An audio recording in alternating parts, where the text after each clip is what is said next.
É esse que diz que Deus nunca parou de criar. Ele continua criando. Deus criou primeiro aquelas formas de vida primitivas, chamadas primitivas, que de primitivo não tem nada, são altamente complexas. Mas daí, com o passar do tempo, Deus falou, agora está na hora de criarmos os peixes. Daí Ele criou os peixes. Depois já tinha peixe de montão, falou, agora vamos criar os anfíbios. Daí Deus criou os anfíbios. Daí tinha um monte de anfíbios para lá e para cá, agora está na hora de criarmos os répteis. Daí Ele foi e criou os répteis, depois estava na hora, e assim por diante. É um processo criador. Então aquela passagem lá de Gênesis, no finalzinho do primeiro capítulo, comecinho do segundo capítulo, que diz que Deus descansou da sua obra que como Criador realizara, ali não é verdade, porque Deus continua num processo de criação. Então todas essas ideias, esses são vários criacionismos, principalmente dentro do contexto evangélico. São criacionismos tentando de uma forma ou de outra juntar a ciência com a religião. No caso, mais especificamente, o cristianismo. Então tem muita coisa rodando por aí. Estou dando apenas algumas pinceladas para vocês terem material para poder entender aonde nós estamos. Que é uma grande confusão tudo isso. Então nós estamos tentando separar. Existem esses criacionismos, sim. Eles não podem ser confundidos com o criacionismo científico. A proposta deles, embora sejam feitos testes em laboratório e tudo mais, é provar que a Bíblia está correta. Eu gostaria de deixar bem claro um pequeno probleminha com isso. Vamos dizer o seguinte, fizemos um teste e agora nós provamos que a Bíblia está correta. Isso significa que para a Bíblia estar correta, ela precisa ser testada pela... Então a ciência tem uma autoridade sobre a Bíblia. Não é assim que funciona. Não é assim que a Bíblia ensina. Então nós não precisamos testar para validar a Bíblia. Pelo contrário, a Bíblia ela é a verdade. À medida que trabalhamos com a Bíblia, o que vai acontecer? Você vai entendendo mais e mais, vai conhecendo mais e mais. E à medida que você trabalha com a ciência, e você vai descobrindo os fatos, as evidências, as leis, você vai perceber que elas não são contrárias à Bíblia. Eu queria colocar um pequeno pontinho no meio do que estou trazendo aqui para vocês, que é sobre o design inteligente. Tem muita gente por aqui, principalmente no Brasil, fazendo uma confusão muito grande com o design inteligente. Eu tenho ouvido muito da parte de pastores, alguns líderes, dizendo o seguinte, o design inteligente é uma teoria que está entrando na igreja tentando tirar Deus fora da criação. Não, a teoria do design inteligente, nós precisamos entender o que ela é. Ela é uma teoria científica. Não é, primeiro, deixar bem claro, não é uma teoria tentando derrubar as ideias de Darwin. Não é. Porque essa teoria, ela foi proposta 57 anos, ela foi publicada 57 anos antes de Darwin ter publicado o seu livro A Origem das Espécies. Então é uma teoria mais antiga do que a proposta de Darwin. Então não pensem que é uma teoria nova. Não é. A proposta já tem mais de 200 anos. Uma outra coisa que é muito importante, ela é uma teoria científica com consequências empíricas, desprovida de qualquer compromisso religioso. Não está se procurando por sinais de inteligência para provar Deus. Estuda-se os sinais para ver se eles, na verdade, foram produzidos por meio de processos naturais ou se a origem deles não é a natureza. Mas a questão está relacionada apenas com sinais de inteligência. O criacionismo ele é mais abrangente. Ele estuda todas as coisas, independente de serem sinais de inteligência, isso daí faz parte do pacote. Nós queremos saber se esse processo aqui, ele poderia ter sido criado espontaneamente ou não, se esse corpo, se essa forma de vida, é assim que funciona o criacionismo. Então, dentro dessa questão, só umas pinceladinhas para entendermos um pouco mais do design inteligente. A ideia principal ali é descobrir informação codificada.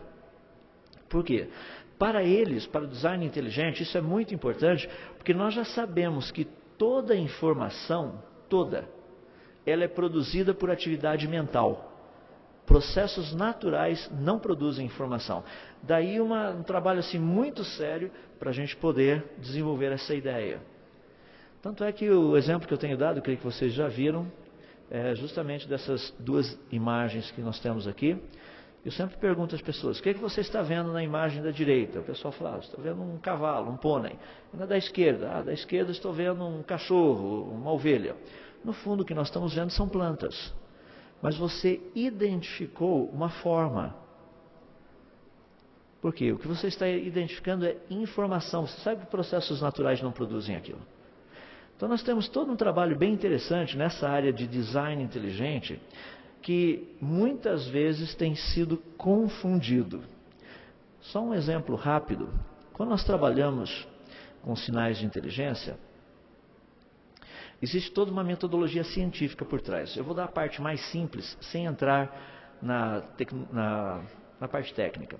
Um exemplo, existem 5 níveis que nós avaliamos códigos, para ver se esses códigos têm informação ou não. Se eu pudesse usar a pedra de Rosetta como um exemplo, o primeiro nível seria a parte da estatística. Então nós contamos os símbolos, quantos símbolos tem e coisas desse jeito. É a parte básica. Lembre-se que nós estamos querendo saber se uma certa sequência de símbolos, se ela é informação ou não. O segundo passo que nós trabalhamos em cima disso é procurar ver se existe uma correlação desses símbolos, é o que nós chamamos de sintaxe. Então nós procuramos ver que código foi utilizado. Um exemplo simples, qual a possibilidade de acharmos a letra A depois da letra Q na língua portuguesa? É 0.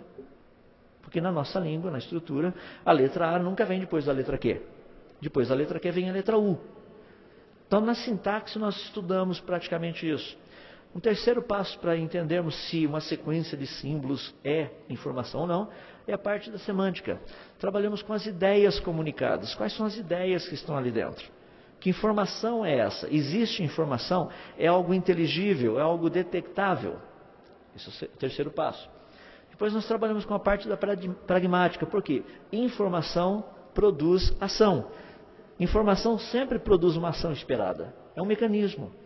Então nós sabemos a respeito disso. Você fala, peraí, o que você está querendo dizer que informação pragmática? Deixa eu dar um exemplo prático. Quando você aperta uma tecla do seu computador, o seu computador vai fazer alguma coisa. Como é que ele sabe o que é para fazer?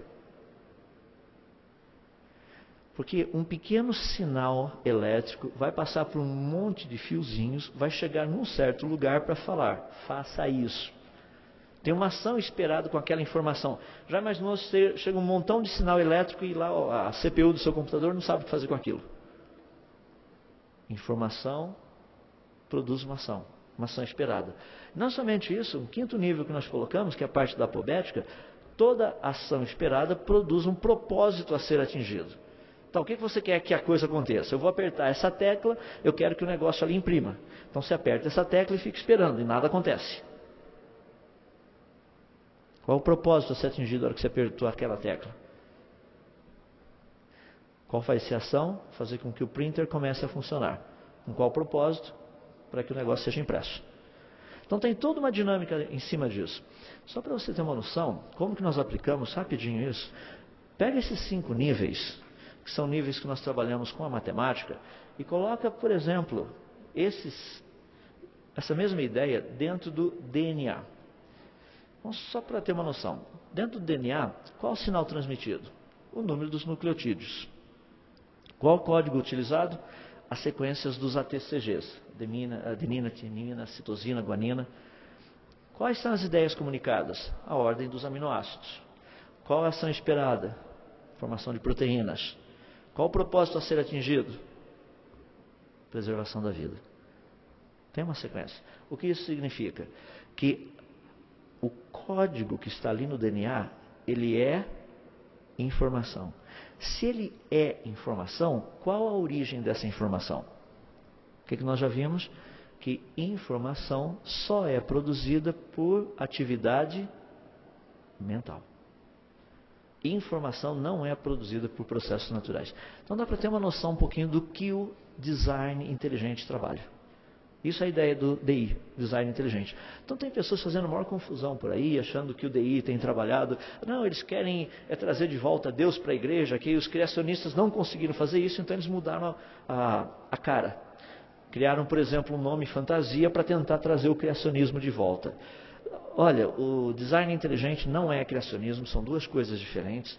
O design inteligente busca por sinais de inteligência na natureza. O criacionismo trabalha demonstrando que processos naturais não teriam trazido a existência, nem a vida, nem o universo. Dentro desse contexto de evolução, criacionismo e religião. Eu mencionei hoje pela manhã que talvez uma das maiores junções que tem sido procurado fazer é justamente misturar essa ideia do evolucionismo teísta. Ou seja, nós pegamos a teoria da evolução, colocamos dentro do contexto de Gênesis, damos uma pequena misturadinha com religião, e daí sai o pacote todo feito. Ou seja, o que sai? Sai um evolucionismo teísta. Algumas questões são muito importantes aí, eu não sei como vocês trabalham com essa questão.